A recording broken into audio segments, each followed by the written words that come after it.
সমগ্র বরাক উপত্যকা সহ বিভিন্ন এলাকার গুরুত্বপূর্ণ খবরের মধ্যে স্বাগতম। আজ হলো 12 জ্যৈষ্ঠ 28 জুন শুক্রবার।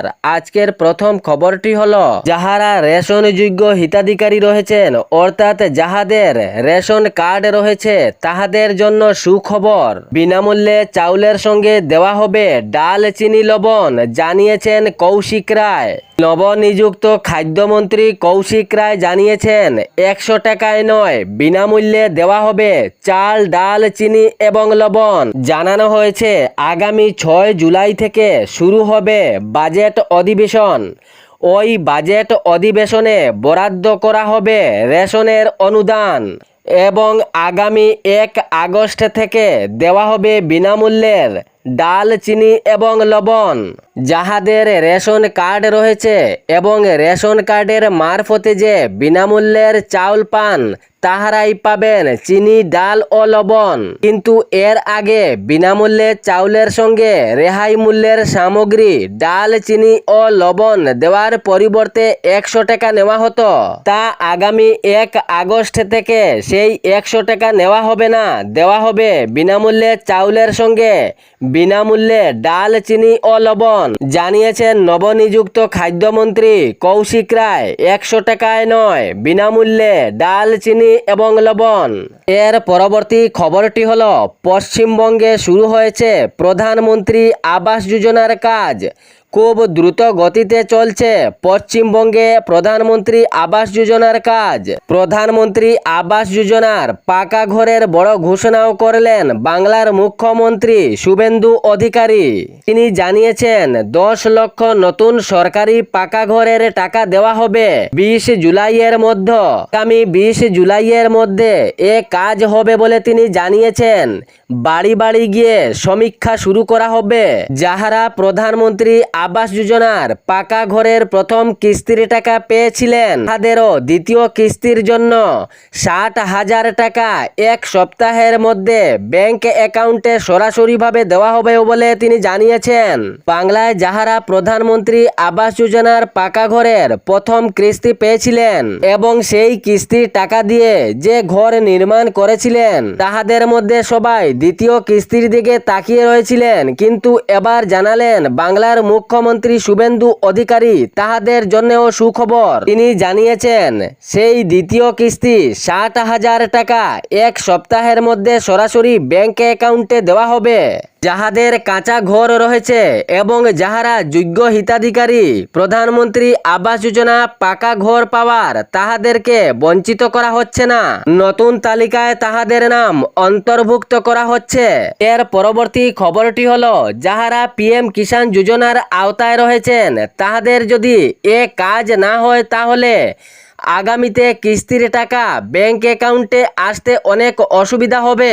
যদি আপনি পিএম কিষাণ যোজনার 22তম কিস্তির টাকা পেয়ে থাকেন তাহলে আগামীতে 23তম কিস্তির টাকার জন্য তৈরি হন এবং 23তম কিস্তির টাকার জন্য 26 জুনের মধ্যে ইকেওয়াইসি সম্পূর্ণ ঠিক করতে হবে। যদি 26 জুনের মধ্যে ইকেওয়াইসি সম্পূর্ণভাবে ঠিক করা না হয় তাহলে 23তম কিস্তির টাকা ব্যাংক অ্যাকাউন্টে আসার নাও সম্ভাবনা রয়েছে। এর পরবর্তী খবরটি হলো, বরাক উপত্যকার হাইলাকান্দি জেলার 2 বিধায়কের নাম জনগণের মুখে মুখে ছড়িয়ে পড়েছে। নবনিযুক্ত 2 বিধায়ক জনগণের জন্য, জনগণের স্বার্থের জন্য সবসময় কাজ চালিয়ে যাচ্ছেন বলে জনগণের মুখে মুখে এ বার্তা ছড়িয়ে পড়েছে। আলগাপুর কাটলিচড়ার বিধায়ক জুবাইর এনাম মজুমদার এবং হাইলাকান্দির বিধায়ক ডক্টর মিলন দাসের নাম জনে জনের মুখে। জলের সমস্যা, হাসপাতালের সমস্যা, স্কুল কলেজের সমস্যা, জল নিষ্কাশনের সমস্যা, রাস্তাঘাটের সমস্যা, সব সমস্যাই সমাধানের জন্য এই 2 বিধায়ক ঘটনাস্থলে গিয়ে পর্যবেক্ষণ করছেন এবং জনগণের স্বার্থের জন্য কাজ চালিয়ে যাচ্ছেন। তাই বরাক উপত্যকার হাইলাকান্দি জেলার এই 2 বিধায়কের নাম জনগণের মুখে মুখে ছড়িয়ে পড়েছে। সব ধরনের সমস্যা সমাধানে এই 2 বিধায়কের কাজ অগ্রিম রয়েছে বলে জনসাধারণ জানিয়েছেন। জনসাধারণ জানিয়েছেন তাহাদের মনে একটুও হিংসার ভাব নেই, সব সময় জনগণের কাজের স্বার্থে আগ বাড়িয়ে যাচ্ছেন। যেখানেই সমস্যা হচ্ছে সেখানেই উপস্থিত হয়ে সমাধানের চেষ্টা চালাচ্ছেন। জল নিষ্কাশনের সমস্যা, রাস্তাঘাটের সমস্যা, হাসপাতাল, স্কুল, কলেজ সব ধরনের সমস্যায় আগ বেরিয়ে আছেন বলে জনগণের মুখে মুখে এ বার্তা ছড়িয়ে পড়েছে। এর পরবর্তী খবরটি হলো ভারতীয় নাবিকদের জাহাজে হামলা, 3 জনের প্রাণহানি হয়েছে বলে সূত্রে খবর পাওয়া গিয়েছে। মার্কিন সেনার মিসাইল হামলায় 3 ভারতীয় নাবিকের প্রাণহানি।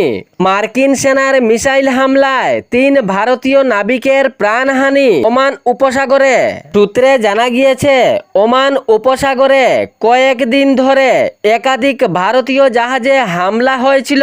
এ বিষয়ে কেন্দ্রীয় মন্ত্রী জানিয়েছেন একটি তেলবাহী জাহাজে হামলার পর নিখোঁজ হওয়া 3 জন ভারতীয় নাবিকের মরদেহ উদ্ধার করা হয়েছে। তবে ভারত সরকার এই ঘটনা নিয়ে গভীর উদ্বেগ প্রকাশ করেছে এবং মার্কিন প্রশাসনের কাছে বিস্তারিত রিপোর্ট চেয়েছে। গত কয়েকদিন ধরে ওমান উপসাগরে একাধিক ভারতীয় জাহাজে হামলার ঘটনা ঘটেছে। মাত্র 3 দিনের মধ্যে তৃতীয়বার ভারতীয় জাহাজ আক্রান্ত হওয়ার খবর পাওয়া গেছে। এই ঘটনায় আন্তর্জাতিক মহলে তীব্র প্রতিক্রিয়া সৃষ্টি হয়েছে। বিশেষজ্ঞদের মতে মধ্যপ্রাচ্য চলমান সংঘাতের কারণে ভারতীয় নাবিকরা সরাসরি এই বিপদের মুখে পড়েছেন। তবে ভারত সরকার এই ঘটনা নিয়ে গভীর উদ্বেগ প্রকাশ করেছে এবং মার্কিন প্রশাসনের কাছে বিস্তারিত রিপোর্টও চেয়েছে।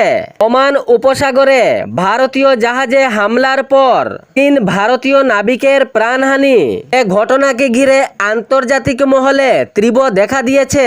এর পরবর্তী খবরটি হলো ট্রাফিক পুলিশের ধাক্কায় এক যুবতী স্কুটি থেকে পড়ে যাওয়ার অভিযোগকে কেন্দ্র করে গত বৃহস্পতিবার সন্ধ্যায় শিলচরের দেবদূত পয়েন্টে এলাকায় উত্তেজনাপূর্ণ পরিস্থিতি সৃষ্টি হয়। স্থানীয়রা এই ঘটনায় তীব্র ক্ষোভ প্রকাশ করেন। পরে জেলা কমিশনের হস্তক্ষেপে পরিস্থিতি নিয়ন্ত্রণে আনা হয়। তবে প্রত্যক্ষদর্শীদের দাবি হেলমেটবিহীন স্কুটি চালিয়ে যাওয়া এক মহিলা চালককে ট্রাফিক পুলিশ আইন ভঙ্গনের অভিযোগে আটকানোর চেষ্টা করলেও সেই সময় স্কুটির নিয়ন্ত্রণ হারিয়ে চালক সামনের একটি পেট্রোল পাম্পের কাছে পড়ে যায়। এই ঘটনায় সামান্য আঘাত হয়েছে বলে জানা গিয়েছে এবং অন্যদিকে স্থানীয়দের একাংশের অভিযোগ ট্রাফিক পুলিশের ধাক্কায় ওই যুবতী মাটিতে পড়ে যায় এবং এই অভিযোগকে ঘিরেই এলাকায় উত্তেজনার সৃষ্টি হয়েছিল।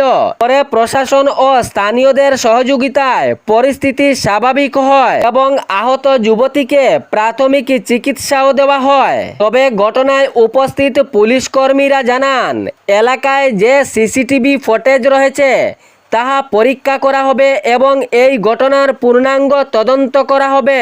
জানা গেছে আহত ওই যুবতী নাথ চৌধুরী পদবীর শিলচর মিশন রোড এলাকার বাসিন্দা। এ ছিল বরাক উপত্যকা সহ বিভিন্ন এলাকার গুরুত্বপূর্ণ খবর। এরকম নিত্য নতুন খবর পাওয়ার জন্য চ্যানেলটি সাবস্ক্রাইব করে রাখবেন এবং ভিডিওটি লাইক করে শেয়ার করতে ভুলবেন না, যাতে সঠিক সংবাদগুলো অন্যজনের কাছে পৌঁছায়। ধন্যবাদ।